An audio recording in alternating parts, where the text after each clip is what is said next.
আসসালামু আলাইকুম, কেমন আছেন সবাই? আশা করি সবাই ভালো আছেন। আলহামদুলিল্লাহ আমিও ভালো আছি। তো আজকে আপনাদেরকে দেখাবো গরুর মাংস আলু এবং গাজর দিয়ে। এটাকে আমরা অনেকটা গরুর মাংস বা আলুর ঝাল কেক বলতে পারি, বা ঝাল পিঠা টাইপের।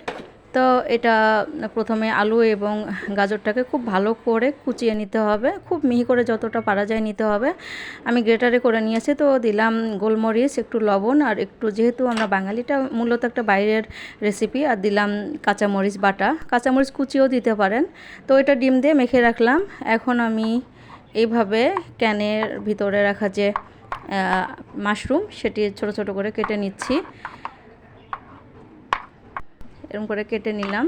তো এরপরে যে টমেটোটা গরম পানিতে রেখেছিলাম, তো সেটা খোসাটা ছাড়িয়ে, এভাবে স্কিনটা ছাড়িয়ে কুচিয়ে নিলাম। তো এরপরে দিব পেঁয়াজটা আমরা বেশি ভাজবো না, পেঁয়াজটা খুব বেশি ভাজা যাবে না, একটু শ্যালো ফ্রাইয়ের মতো হয়ে গেলেই আমি মাংসের কিমাগুলো আমি বড় রেখেছি, আপনারা একদম কুচিয়ে নেবেন, কারণ আমি এটা পরে আবার ব্লেন্ড করে নিব।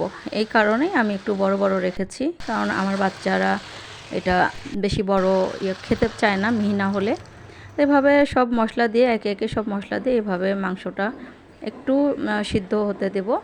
আর এই ফাঁকে আমি একটু কর্নফ্লাওয়ার আর ময়দা দিয়ে আলু আর গাজরটা এবং ডিমটা, এই মিশ্রণটা আমি মেখে রাখলাম, রেডি করে রাখলাম।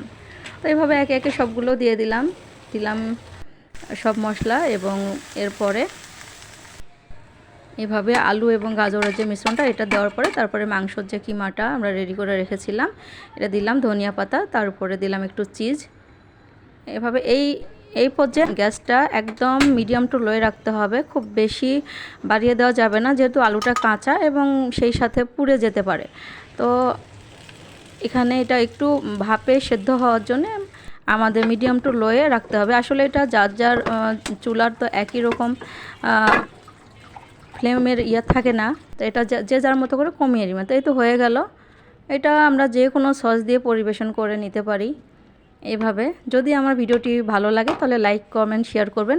বেশি ভালো লাগলে সাবস্ক্রাইব করবেন। আল্লাহ হাফেজ।